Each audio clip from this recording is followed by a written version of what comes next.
Olá pessoal, tudo bem com vocês? João aqui de novo. Eu vou tentar agora seguir o nosso caminho do nosso curso. Na reta final, nós vamos falar sobre tratamento térmico, tá? E termoquímico também, tá? Um compiladão sobre os tratamentos térmicos e termoquímicos aqui, tá?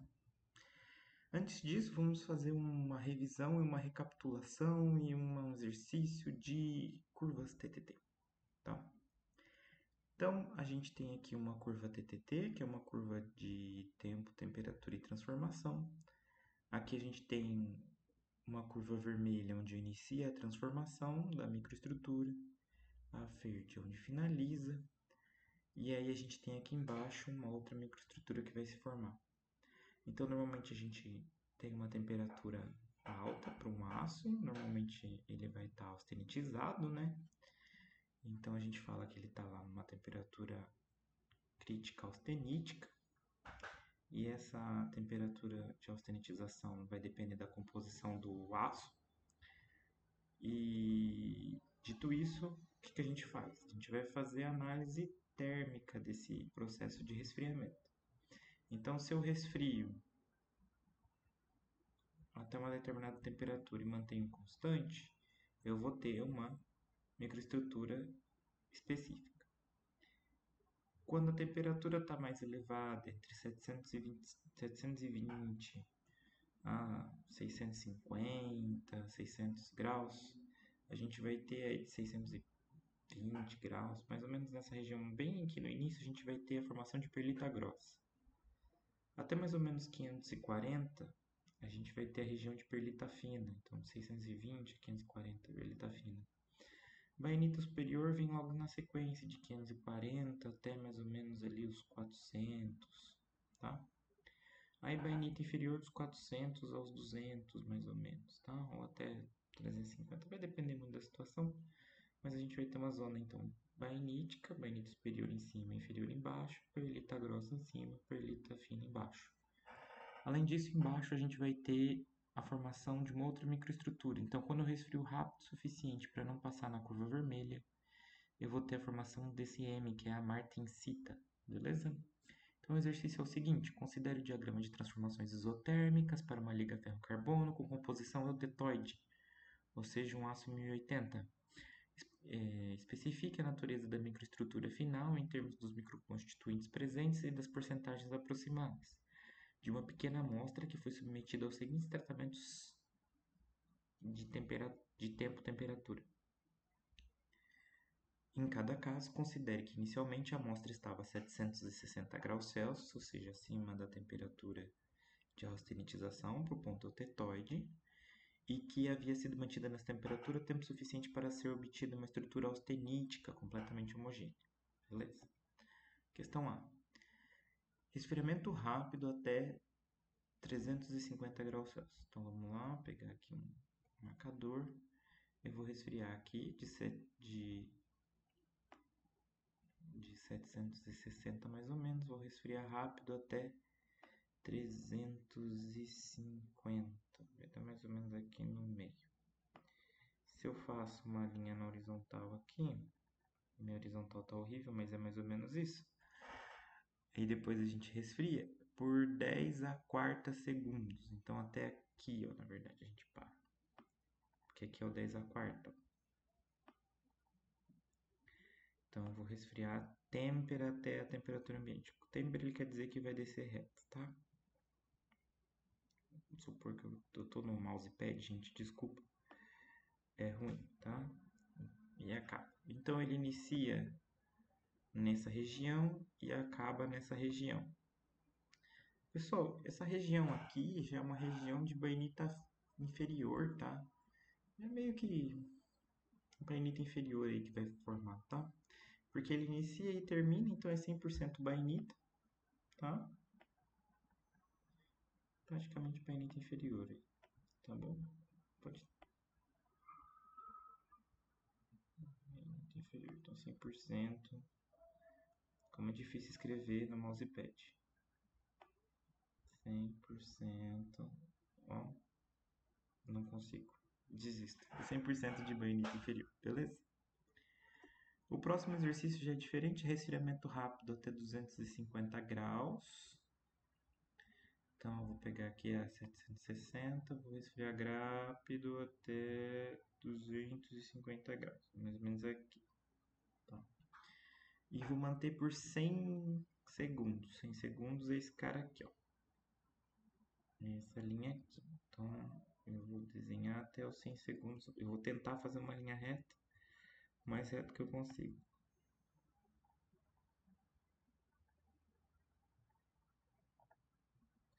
Cheguei aqui, ó. Ou seja, não entrei na curva vermelha. E aí eu resfrio rápido até a temperatura ambiente. Ou seja, se eu não entrei na curva vermelha, eu não vou ter bainita, né? Que seria aqui a entrada, o início de bainita. Mas sim a formação de martensita. Beleza? Esse era o exercício. Dito isso, então a gente vai falar sobre os tratamentos térmicos. O que que ele é, qual o objetivo que eles têm, os tipos principais e como influencia nas propriedades. Beleza? De acordo com a STM, pessoal, o tratamento térmico tem uma definição bastante específica, que é as combinações de operações de aquecimento e resfriamento aplicado em determinado período de tempo aos metais e ligas metálicas, no estado sólido, de modo a produzir desejadas propriedades. Então, é uma operação onde eu vou aquecer e resfriar. E conforme eu aqueço e resfrio, dado um período de tempo, lembrando que tudo está no estado sólido, eu vou conseguir produzir propriedades específicas, tá bom? Os principais são recozimento, têmpera e revenimento, ou revenido. Aqui a gente tem um gráfico mostrando os exemplos de como eles funcionam, tá? Então, como é que vai funcionar? A gente inicia normalmente um material aqui. E o que que é aqui, nesse ponto aqui de origem? Esse aqui são gráficos de temperatura na vertical e tempo na horizontal. Ou seja, eu começo ele em temperatura ambiente.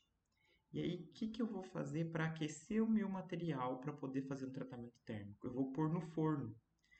Então, quando eu coloco no forno, eu vou aquecer o material de temperatura ambiente para temperatura de austenitização. Por isso que é a zona crítica aqui, tá, pessoal? É até uma temperatura de austenitização. Essa temperatura depende da porcentagem de carbono, beleza? Então, é até a austenitização, tá? Eu vou colocar só um aus aqui para vocês lembrarem que é austenita, tá? Nem o U consigo fazer. Austenita. Austenita.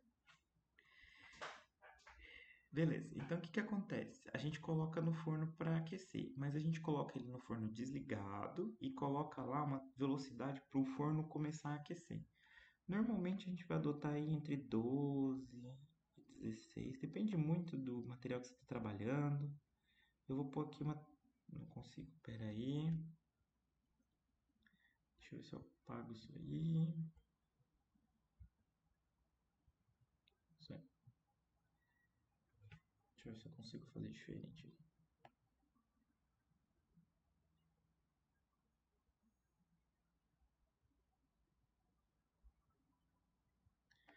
15 graus Celsius. 15 graus Celsius por minuto, por exemplo. Então eu vou subir a 15 graus Celsius por minuto até a temperatura de austenitização.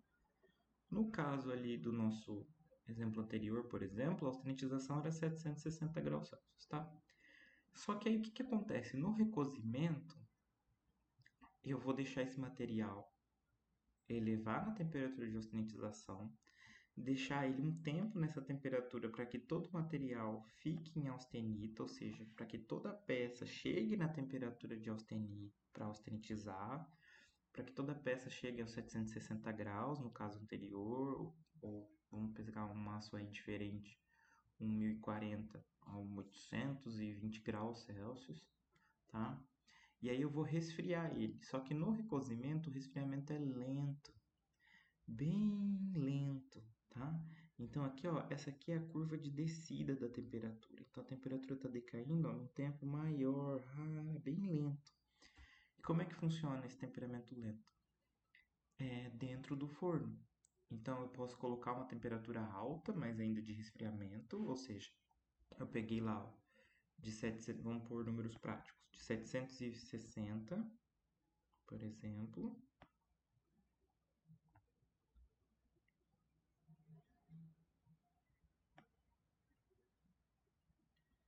760, e aí eu vou resfriar ele no forno. Então, por exemplo, eu posso colocar o forno a 700 graus, aí ele vai baixar a temperatura até 700 graus e deixar por 700 graus. O que que eu vou obter daí? Uma perlita grossa, e se eu deixar por muito tempo, eu vou conseguir esferoidita, tá? Ou se não, eu posso baixar mais, eu posso só deixar no forno. O forno chegou a essa temperatura de 760, ficou por um tempo, depois desliga e eu esqueço ele no forno, tá? Deixo lá até o forno esfriar por conta própria. Então, é um resfriamento lento, demora horas, tá, pessoal? Outro processo que a gente tem principal é o processo de têmpera. É muito similar no início ao do recozimento, onde eu vou ter meu material a uma temperatura ambiente, eu vou colocar no forno, eu vou colocar o forno para aquecer numa temperatura de 15 graus por minuto, por exemplo, é a que a gente vai chamar de rampa de aquecimento, ou seja, cada minuto ele sobe 15 graus. Aí ele fica num patamar aqui de temperatura, de austenitização, por tempo suficiente para que toda a peça vire austenita, e depois eu faço um resfriamento rápido, muito rápido. Rápido o suficiente para eu formar martensita. A gente vai ver depois lá. Então, aqui no recozimento, o processo de resfriamento é muito lento, na têmpera é bem rápido. No revenimento, ou no processo de revenido, é um tratamento pós-têmpera. Então, se você olhar aqui, ó, peguei minha peça, elevei a temperatura de austenitização, resfriei rápido. Depois que eu fiz isso, eu volto para o forno. E quando eu volto para o forno, eu levo a temperatura abaixo da zona crítica. Então, o revenimento, que é um principal também, a gente faz pós a têmpera e abaixo da temperatura de zona crítica, ou seja, eu não austenitizo o material, tá? E eu deixo ele por essa temperatura e depois resfriamento lento. É como se fosse o recozimento, só que abaixo da temperatura de zona crítica, aqui, ó, abaixo da temperatura de austenitização, tá? A gente vai entrar em cada um deles para discutir melhor cada um, tá? É só uma introdução. Quais são os objetivos dos tratamentos térmicos, então? É alterar as propriedades por meio de modificações estruturais sem alteração das composições químicas do aço. Então, eu quero mudar as propriedades sem mudar a composição química. Isso para o tratamento térmico, tá? Tais como remover as tensões internas, aumentar a dureza, resistência à tração, resistência ao desgaste, dutilidade, a usinabilidade, promover recristalização, dentre outros possíveis objetivos. Então, quais são os principais fatores que vão influenciar nos tratamentos térmicos? Nos gráficos que a gente viu alguns fatores. Por exemplo, a gente tem que aquecer a peça até austenitizar ela, para depois eu ver o que eu vou fazer.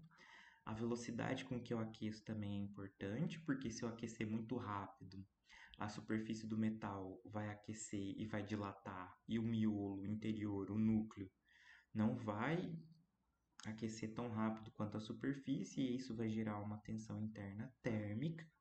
Então pode ter um choque térmico e gerar umas trincas, porque a superfície externa dilatou enquanto a interna não. Então há uma certa tensão ali.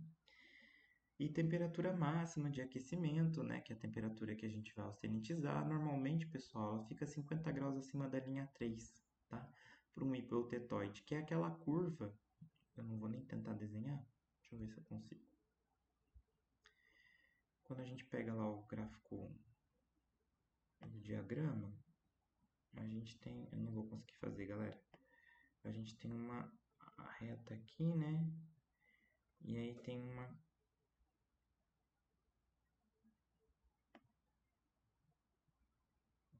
Aí tem uma coisa aqui, né? Assim, ó. Então, o tetóide sobe aqui e forma tipo um losango aqui da austenita, né? Essa aqui é a linha 3, tá? Então, normalmente 50 graus acima da linha 3 para os eutetóides. Tá aqui, ó, tá desenhando e aqui tá mostrando, tá? Então, essa aqui é a linha 3, tá, pessoal? Essa é a linha 3, então, normalmente, por exemplo, aqui é mais ou menos um 0,8, né? Tá. Esse aqui é um 0,8, se eu for no meio, vai ser um 0,4. Então, não tá muito no meio, vou mais pro meio. Vou subir aqui, mais ou menos. Então, essa aqui é a temperatura que eu vou adotar, tá? Aí eu venho e olho aqui qual é a temperatura que vai dar. Vai dar perto já de uns 900 graus aqui do jeito que tá. Beleza? Mas a ideia é essa, tá? Então normalmente a gente vai pegar e colocar 50 graus acima aí da linha A3, tá bom? Outros fatores. O tempo que esse material vai ficar lá dentro do forno para austenitizar. Ou seja, quanto tempo eu tenho que deixar no forno para a peça aquecer como um todo. Existe uma conta mais ou menos aí, média, de 20 minutos por centímetro característico da peça. Esse centímetro característico, pessoal, é a dimensão relacionada à propagação do calor. Por exemplo, num cilindro, o calor vai das bordas até o centro. Da borda até o centro é o raio do cilindro, né? Então ele vai pegar a superfície do cilindro e vai sair do cilindro até o centro. É uma conta de padeiro, tá? Não é nada muito científico em termos de equacionamento, mas dá uma boa aproximação, tá? Claro que se você for fazer um trabalho, uma coisa muito mais séria, para uma produção em massa, e for trabalhar com isso, a gente pode fazer uma conta aí melhor para a gente achar o tempo certinho. Outro fator, então, também é o resfriamento, e esse é o principal, né? Porque a gente viu que a diferença básica entre um recozimento e a têmpera, por exemplo, era a velocidade de resfriamento. Tudo bem? Então tá aqui, ó. Eu tenho que sempre austenitizar o meu material, ou seja, deixar acima das 727 graus Celsius, lá em cima a temperatura. E conforme eu vou resfriando, se eu tenho um resfriamento lento no recozimento, o que vai acontecer no resfriamento lento em alta temperatura? Eu vou ter perlita grossa. Se eu tenho um recozimento muito rápido, o que eu vou ter? Martensita. E eu posso ter um recozimento com o forno desligado, que ele fica mais ou menos assim, então ele pega um pouco às vezes de perlita grossa. Eu posso ter um resfriamento mais rápido. A gente não chama de recozimento, a gente chama de normalização. A gente deixa no ar. Aí eu vou ter basicamente perlita grossa.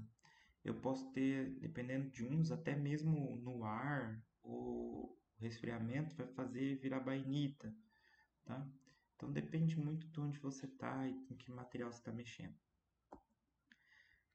Só por uma questão de noção de velocidade de resfriamento, para a gente trabalhar, a gente usa um coeficiente H, tá? Que vai indicar a severidade de têmpera, ou seja, o quão severo é esse resfriamento, o quão rápido eu consigo resfriar. A gente normalmente utiliza os meios óleo, água e salmoura para resfriar. O óleo, quando eu não agito a peça no óleo, ele tem um H de 0,25. Se eu agitar, o H é 1. Então, 4 vezes a diferença aqui só por eu agitar a peça. Na água, o sem agitar já é 1. Com agitação vai para 4. Na salmoura, o sem agitação é 2 e com agitação é 5. Então, agitar é um processo que melhora o tratamento térmico aí na parte de severidade de tempo. Outra parte que vai ser importante é a atmosfera do forno. Por que é importante a atmosfera do forno? Porque o forno, dentro dele, tem oxigênio. E oxigênio com contato com o aço oxida o aço. Forma ferrugem. E em alta temperatura, o processo de oxidação, ou seja, o processo de ferrugem é acelerado. Então a gente quer tirar o oxigênio do forno. O que a gente pode usar para tirar o oxigênio do forno? Usar gases nobres, normalmente argônio, porque gases nobres não têm reação química, né? Eles são inertes quimicamente. Outra parte que pode acontecer no forno é a descarbonatação na superfície, tá? Então, se uma superfície tem contato com oxigênio aqui, parte do carbono pode sofrer difusão e sair para o ambiente e sofre esse processo de descarbonatação. Aqui a gente consegue visualizar bem tranquilamente a situação, né?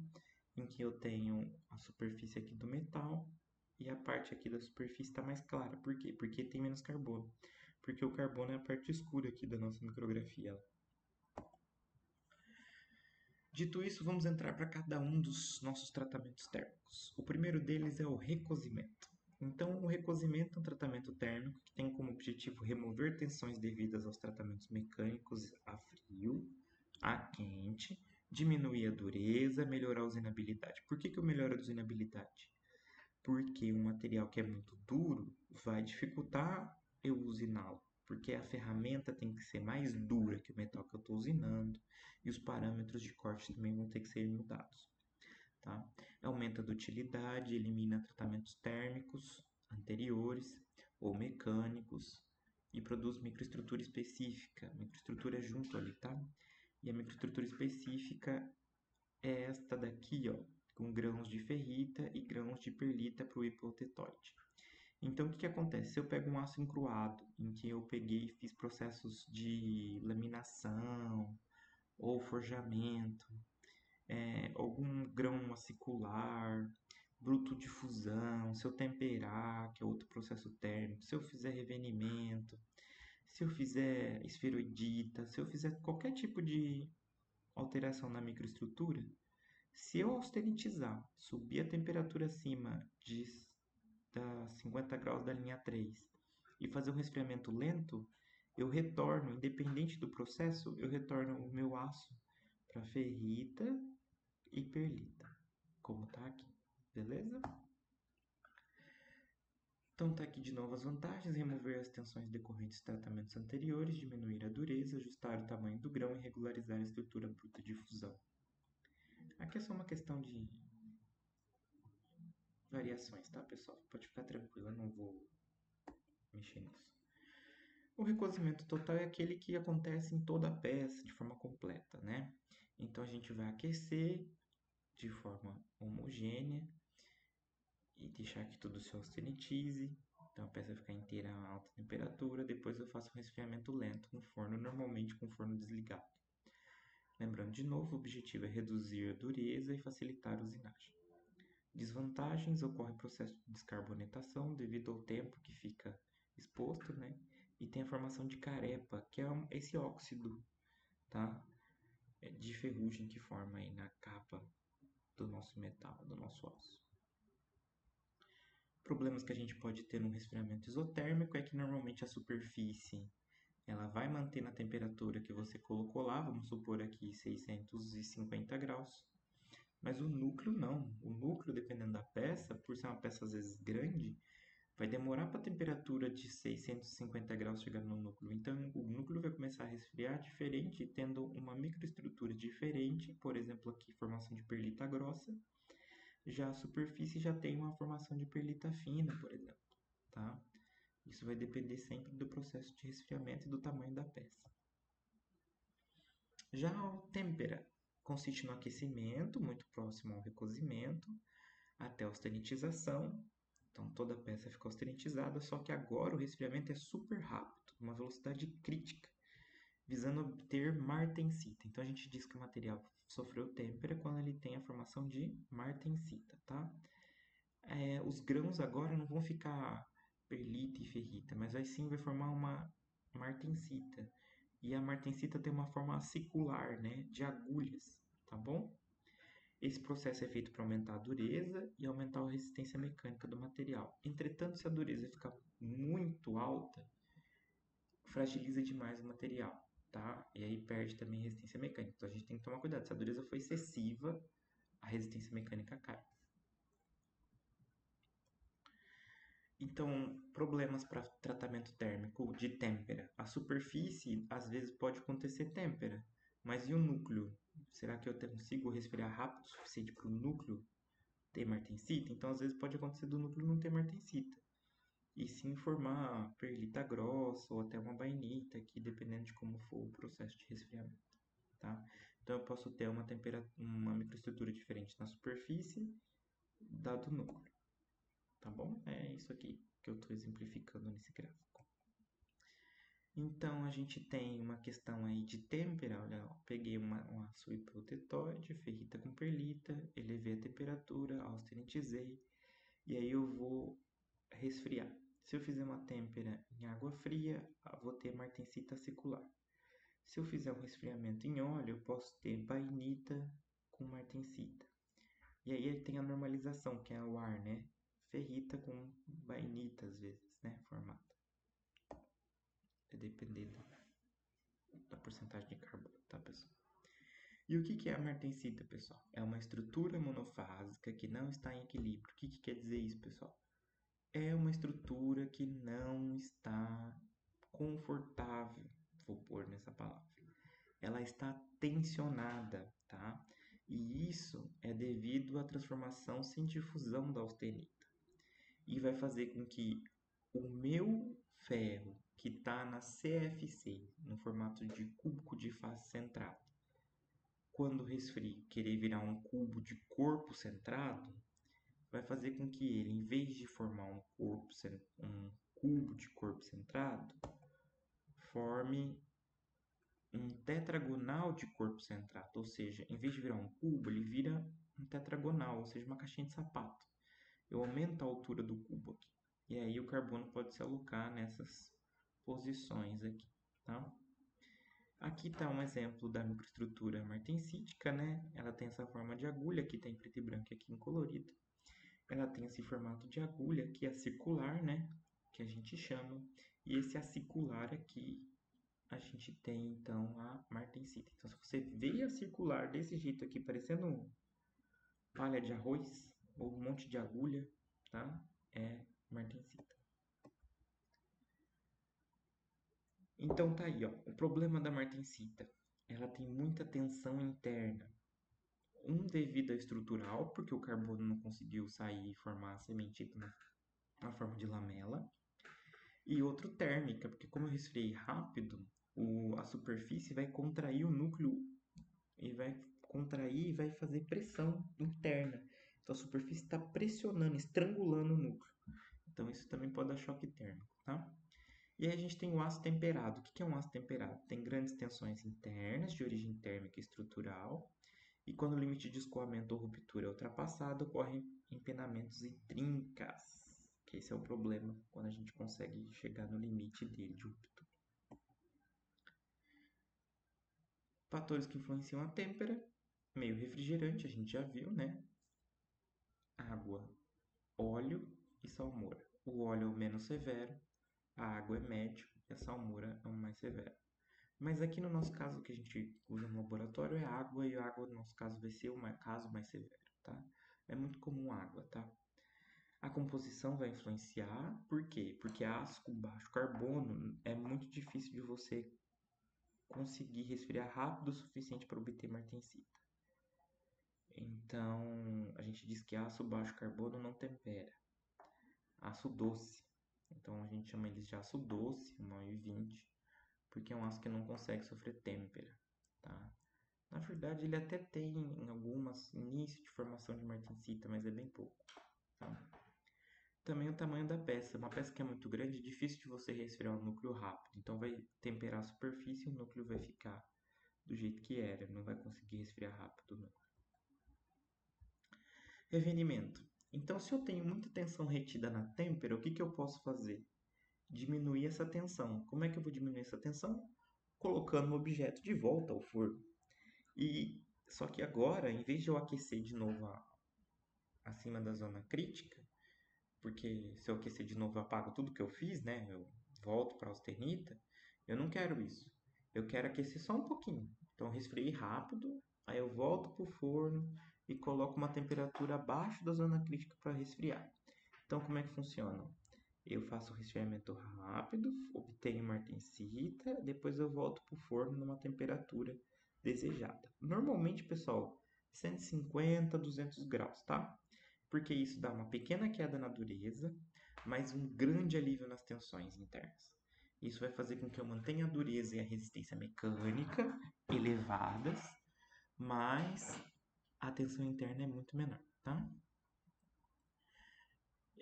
No segundo caso, de 250 a 400 graus Celsius, aparecimento de ferrita e sorbita, é praticamente uma bainita, tá? É uma martensita tentando virar aí uma bainita, que chama sorbita no caso. Tem um terceiro estágio, 400 graus de resfriamento, aparecimento de ferrita e sementita, presença da sorbita, e a 700 graus se eu deixar muito tempo a esferização da sementita. E aqui tem um resumão das propriedades dos tratamentos, que a gente vai analisar as molas, tá? Então, na situação A, eu tenho 3 molas, uma temperada e revenida e uma recozida. E eu vou pegar essas molas e colocar peso nelas. Quando eu coloco peso nelas, elas esticam. Agora, se eu aumento o peso a um determinado valor, vai chegar um momento em que a mola recozida vai esticar demais. E eu digo esticar demais porque ela vai ter deformação elástica e plástica, ou seja, deformação permanente. E aí eu acabei com a minha mola, porque se eu tenho deformação plástica permanente, minha mola se foi. Então, recozimento, o que acontece? Eu vou ter material que permite deformação plástica com cargas menores. É bom para a gente fazer materiais que a gente quer conformar, que a gente quer usinar, mas se a gente já quer usar numa estrutura, já não é tão adequado. Outro que a gente pode fazer, então, é aumentar mais a carga e ver o que acontece. Pode chegar num nível em que eu aumente a carga tanto que em um determinado momento, se o material só é temperado, a têmpera deixa o material tão duro, tão duro, tão duro que a resistência mecânica ela fica um pouco debilitada das tensões internas e aí o material rompe. E já o temperado e revenido, eu consigo obter uma capacidade de manter essa carga aqui, tá? E aí eu posso ir numa situação extrema, onde eu aumento bastante a carga, tirar do carregamento, ele volta e tem uma pequena deformação plástica. Ou seja, ele tem uma certa resistência aí à deformação, porque ele tem essa capacidade grande de aguentar cargas elevadas, tá? Aqui está um exemplo, uma forma diferente de mostrar, em vez de mostrar nas molas, mostrando no gráfico tensão e deformação. Então aqui está a carga e aqui está a deformação. Num recosido, a gente tem bastante deformação, baixa tensão mecânica de resistência, baixa resistência mecânica no recosido, mais resistência no temperado e revenido e muito mais no temperado. Só que o temperado, ó, não permite deformação plástica, ele é muito tensão interna. Então é muito provável que ele trinque antes, tá? Porque ele não permite deformações. Já o temperado e revenido dá umas deformações, permite deformação, então ele seria um meio termo, seria um material mais ideal para um projeto estrutural. Só para dizer, então, normalmente não se vende aço só temperado, normalmente o aço temperado ele passa por revenimento, tá? Porque o aço temperado é muito duro, muito demais, e aí a gente faz revenimento para evitar que haja uma quebra. Outra situação que a gente tem é os tratamentos termoquímicos, daí sim a gente vai ver a temperatura com a parte química. O primeiro deles que a gente tem é a cementação, que é a colocação de carbono na superfície do aço, tá? Normalmente isso acontece a 900 graus. A gente vai ter um tratamento em que eu pego a difusão atômica de carbono no material. E além disso, depois eu faço uma têmpera e um revenimento, tá? O objetivo é endurecer só a superfície. Então, como é que a gente vai fazer isso? A gente vai pegar uma peça de baixo carbono, 1020 ou 1030, e vou adicionar carbono na superfície. Como é que eu faço isso? Eu pego o que eu quero, por exemplo, essas peças, que são tubos, coloco um aglomerado de carbono aqui, pode ser carvão moído, várias coisas que a gente pode usar aqui, e aqueço isso. E o carbono vai adentrar a superfície, tá bom? Existem a forma sólida, que é esse caso aqui, e tem como fazer líquido e gasoso também, usar gás, como metano, por exemplo, colocar o carbono aqui dentro da nossa peça. É muito caro, então é um tratamento caro de qualquer forma. O gasoso é o mais caro ainda, porque a gente consegue controlar muito essa espessura de carbono. E depois que a gente faz essa cementação, a gente faz normalmente têmpera e revenimento. Aqui a gente tem uma microestrutura dessa região. Aqui, ó, como você pode ver, está mais escuro. Por quê? Porque sofreu têmpera e revenimento. Então ele foi temperado e revenido aqui, tá? Então você vê as agulhas, a circular da martensita, só que essas agulhas elas estão um pouquinho menor aqui, então tá menor ainda, né? Então tá um pouquinho menor, por quê? Porque elas sofreram um processo de revenimento, as agulhas estão menores. Aqui a gente está vendo o seguinte, ó, como o material foi temperado, aqui não é perlita com ferrita, né? Mas aqui já é a parte interna, tem menos carbono. Isso aqui seria bainita, tá, pessoal? A gente tem algumas martensitas aqui, mas esse aqui é bainita. Tem algum início de martensita, bem na região de na contorno, mas é basicamente ferrita com sorbita, no caso, né, revenimento. Mas vai ser uma bainita aqui, tá? Aqui de novo, a ideia é colocar carbono na superfície. Então, o que acontece aqui? A gente tem também outros processos. Tá? Aquele do cimentação é muito característico porque eu quero aumentar a dureza na superfície. Mas existem outros que eu quero, por exemplo, evitar a oxidação da superfície. Então, tem um muito famoso chamado galvanização, que é o que eu aplico zinco na superfície do material. Tá? Mas existe também a niquelação, que é para popular níquel. Existem outros, tá, pessoal? Tem para pôr cromo, então cromagem do material. Então a galvanização, como é que ela vai funcionar? A gente normalmente recebe o material, né? A gente limpa esse material, tira toda. A gente faz isso também lá na cimentação, tá? A gente tira todo o processo de poeira, graxa, ou qualquer sujeira, ou parte oxidada da peça.